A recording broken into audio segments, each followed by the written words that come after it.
Hi friends, ಶುಭೋದಯ ಎಲ್ಲರಿಗೂ. Welcome back to my channel pre arts ಪ್ರಪಂಚ. ಶುಭೋದಯ ಅಂತ ಹೇಳ್ತಾ ಇವತ್ತಿನ ದಿನ ಸ್ಟಾರ್ಟ್ ಮಾಡೋಣ ಬನ್ನಿ. ಈಗ ಒಂದು ಹೆಲ್ದಿ ಡ್ರಿಂಕ್ನ ರೆಡಿ ಮಾಡೋಣ. ನಾನು ಇವತ್ತು ಹೆಲ್ದಿ ಡ್ರಿಂಕ್ನಲ್ಲಿ ನೆಲ್ಲಿಕಾಯಿ ಹಾಗೂ ಕರಿಬೇವಿನ ಎಲೆ ಹಾಕಿ ಒಂದು ಜ್ಯೂಸ್ ಮಾಡ್ತಾಯಿದ್ದೀನಿ. ನೆಲ್ಲಿಕಾಯಿಯಲ್ಲಿ ಎಲ್ಲ ರೋಗ ನಿರೋಧಕ ಶಕ್ತಿ ಉಳ್ಳಂಥ ಗುಣ ಇದೆ ಅಂತಲೇ ಹೇಳ್ಬೋದು. ಆಮೇಲೆ ಕರಿಬೇವು ಕೂಡ ಅಷ್ಟೇ ಒಳ್ಳೆಯದು. ಕರಿಬೇವಲ್ಲಿ ಸ್ಪೆಷಲಿ ಮಹಿಳೆಯರಲ್ಲಿ ಕರಿಬೇವು ಯೂಸ್ ಮಾಡೋದ್ರಿಂದ ತುಂಬ ಬೆನಿಫಿಟ್ಸ್ ಇದೆ. ಇರೆಗ್ಯುಲರ್ ಪೀರಿಯಡ್ಸ್, ಹಾರ್ಮೋನಲ್ ಇಂಬ್ಯಾಲೆನ್ಸ್ ಇವೆಲ್ಲ ಕ್ಯೂರ್ ಮಾಡೋಂಥ ಕೆಪಾಸಿಟಿ ಕರಿಬೇವಿನ ಎಲೆಗಳಿಗೆ ಇದೆ ಅಂತಲೇ ಹೇಳ್ಬೋದು. ಬನ್ನಿ ಈಗ ಸ್ಟಾರ್ಟ್ ಮಾಡೋಣ. ಮೊದಲಿಗೆ ನಾವು ಇದರಲ್ಲಿ ನೆಲ್ಲಿಕಾಯಿ, ನಾನೀಗ ಬರೀ ನನ್ನ ಒಬ್ಳಿಗೋಸ್ಕರ ಮಾಡ್ತಾ ಇರೋದು. 1 ಗ್ಲಾಸ್ ನೆಲ್ಲಿಕಾಯಿ ಜ್ಯೂಸ್ ಮಾಡಬೇಕಂದ್ರೆ 6 ರಿಂದ 7 ನೆಲ್ಲಿಕಾಯಿ ತೊಗೋಬೇಕಂತ ಹೇಳ್ತೀನಿ. ಒಳಗಿನ ಬೀಜ ಎಲ್ಲ ತಗೊಂಡು ನೀಟಾಗಿ ಕ್ಲೀನ್ ಮಾಡಿ ತೊಗೋಬೇಕು. ಆಮೇಲೆ ಒಂದು 10 ರಿಂದ 12 ಕರಿಬೇವಿನ ಎಲೆಗಳು,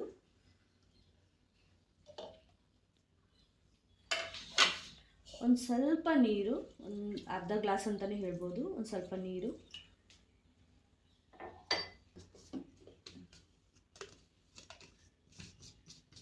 ಈಗ ಇದನ್ನು ನೀಟಾಗಿ ಗ್ರೈಂಡ್ ಮಾಡ್ಕೊಳ್ಳೋಣ.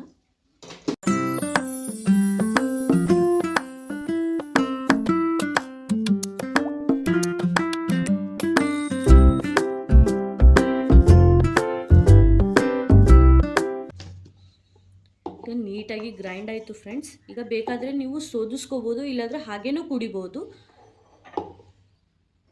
ನಾನು ಸೋದಿಸ್ಕೋತಾ ಇದ್ದೀನಿ ಫ್ರೆಂಡ್ಸ್.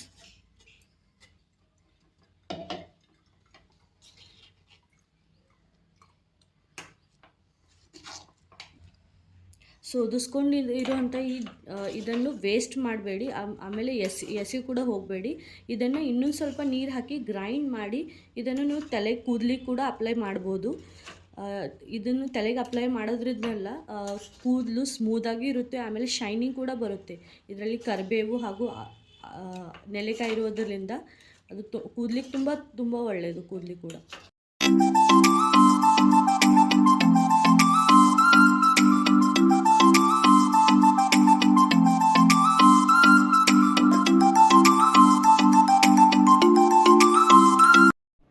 ಜ್ಯೂಸ್ ರೆಡಿ ಆಯಿತು ಫ್ರೆಂಡ್ಸ್. ಈಗ ಜ್ಯೂಸ್ ಕುಡಿತಾ ಇದ್ದೀನಿ ನಾನು.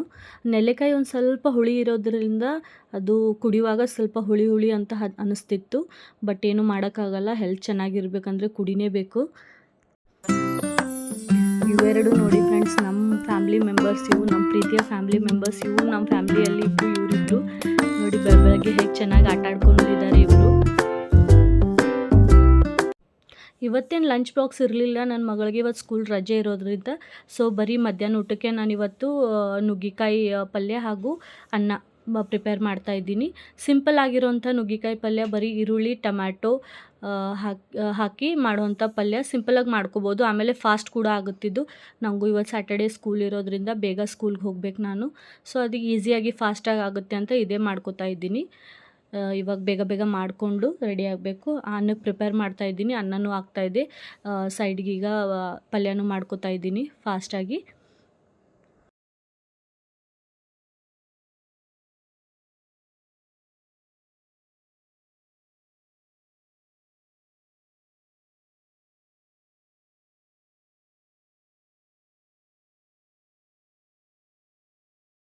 ನೋಡ್ತಾ ಟೈಮ್ ಆಗೇ ಹೋಯಿತು ಫ್ರೆಂಡ್ಸ್. ನನಗೂ ಸ್ಕೂಲ್ಗೆ ಬೇಗ ಹೋಗಬೇಕು, ಟೈಮ್ ಆಗ್ತಾಯಿತ್ತು.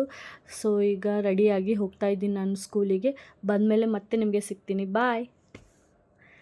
ಸ್ಕೂಲಿಂದ ಬಂದೀಗ ಏನಿಲ್ಲ ಫ್ರೆಂಡ್ಸ್, ಫಸ್ಟ್ ರೆಸ್ಟ್ ಮಾಡ್ತಾಯಿದ್ದೀನಿ, ಟಯರ್ಡ್ ಆಗಿದೆ ನನಗೆ.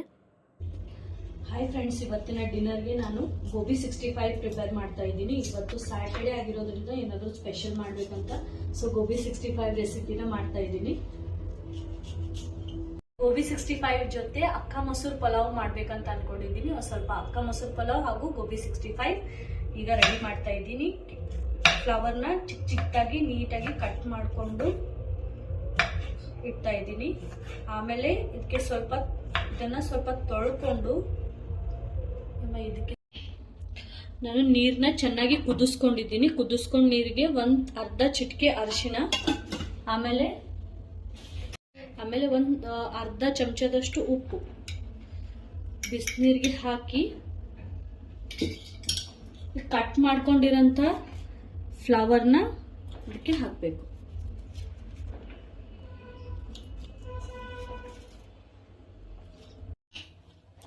ಬಿಸಿನೀರಿಗೆ ಫ್ಲವರ್ನ ಹಾಕಿ ಈಗ ಒಂದು 10 ನಿಮಿಷ ಇದನ್ನು ಮುಚ್ಚಿ ಇಡ್ತಾ ಇದ್ದೀನಿ ನಾನು.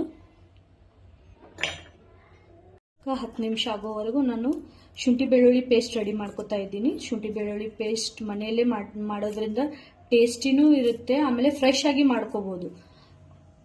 ಶುಂಠಿ ಬೆಳ್ಳುಳ್ಳಿ ಪೇಸ್ಟ್ ಮಾಡಬೇಕಂದ್ರೆ ಶುಂಠಿ ಬೆಳ್ಳುಳ್ಳಿಯಲ್ಲಿ ಬೆಳ್ಳುಳ್ಳಿಯ ಪ್ರಮಾಣ ಜಾಸ್ತಿ ಇರಬೇಕು, ಶುಂಠಿ ಪ್ರಮಾಣ ಸ್ವಲ್ಪ ಕಮ್ಮಿ ಇರಬೇಕು.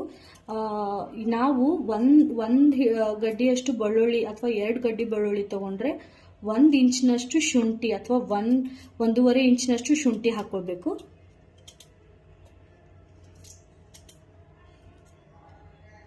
ನಾನು ಇದರಲ್ಲಿ 2 ಗಡ್ಡೆಯಷ್ಟು ಬೆಳ್ಳುಳ್ಳಿನ ಬಿಡಿಸ್ಕೊಂಡಿದ್ದೀನಿ. ಆಮೇಲೆ 1.5 ಇಂಚಿನಷ್ಟು ಶುಂಠಿ ಹಾಕೋತಾ ಇದ್ದೀನಿ. ಈಗ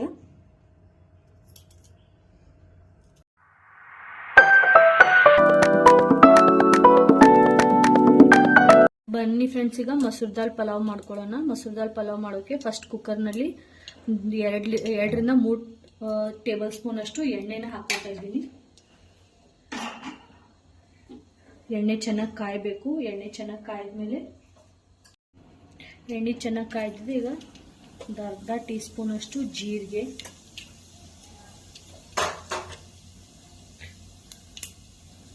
ಆದಮೇಲೆ ಒಂದು 3 ರಿಂದ 4 ಕಾಳು ಮೆಣಸು, 2 ಲವಂಗ, 2 ಇಲೈಚಿ,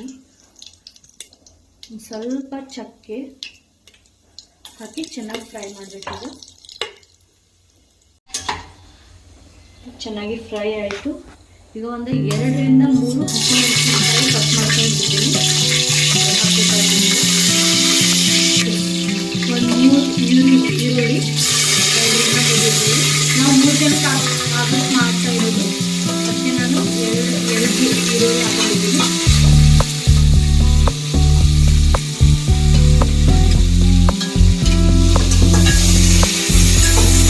ಈರುಳ್ಳಿ ಚೆನ್ನಾಗಿ ಫ್ರೈ ಮಾಡಬೇಕು.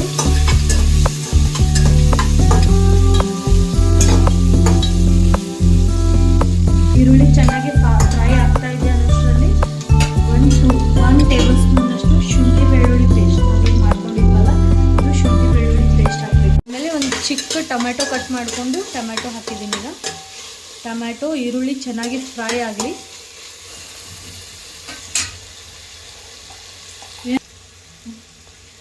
ನಾನು 2 ಹಸಿಮೆಣಸಿನ್ಕಾಯಿ ಹಾಕಿದ್ದೆ.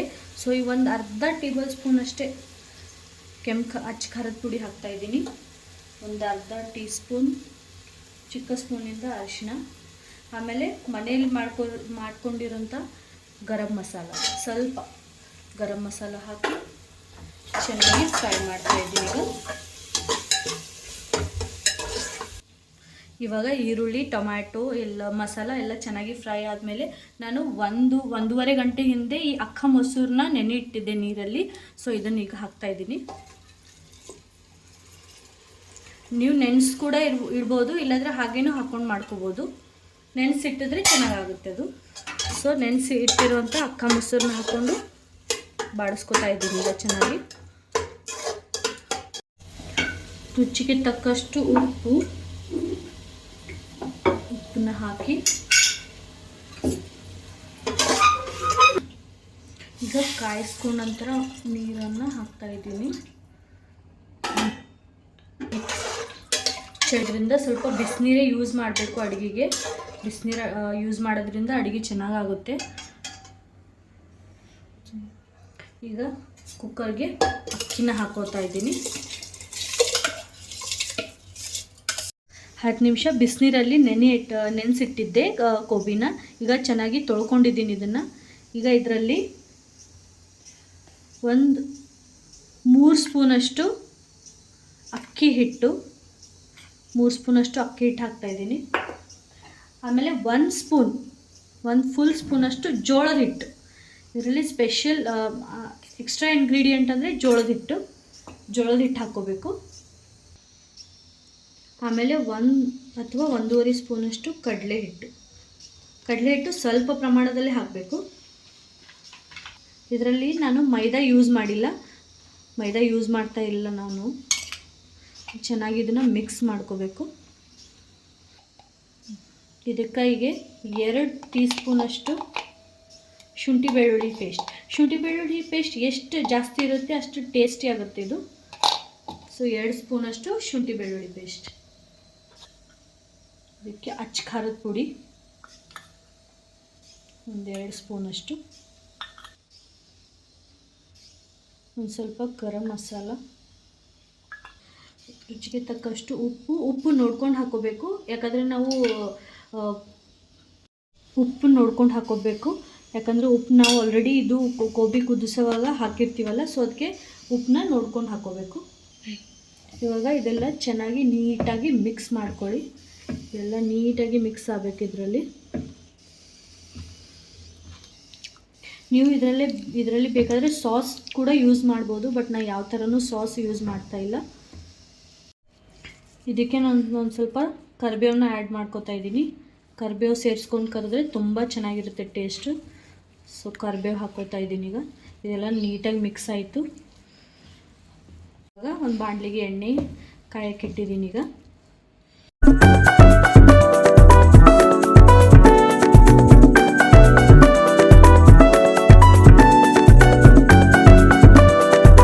ಸೂಪರ್ ಟೇಸ್ಟಿ ಹಾಗೂ ಕ್ರಿಸ್ಪಿ ಆಗಿರೋಂಥ ಗೋಬಿ 65 ರೆಡಿ ಆಯಿತು ಫ್ರೆಂಡ್ಸ್. ಈಗ ಊಟ ಮಾಡಬೇಕು. ಸೊ ನನ್ನ ವಿಡಿಯೋ ನಿಮಗೆ ಇಷ್ಟ ಆದರೆ ಲೈಕ್, ಕಮೆಂಟ್, ಶೇರ್ ಹಾಗೂ ಸಬ್ಸ್ಕ್ರೈಬ್ ಮಾಡಿ ಅಂತ ಹೇಳ್ತಾ ಮುಂದಿನ ವಿಡಿಯೋದಲ್ಲಿ ಸಿಗ್ತೀನಿ. ಅಲ್ಲಿವರೆಗೂ ಬಾಯ್ ಬಾಯ್, ಟೇಕ್ ಕೇರ್.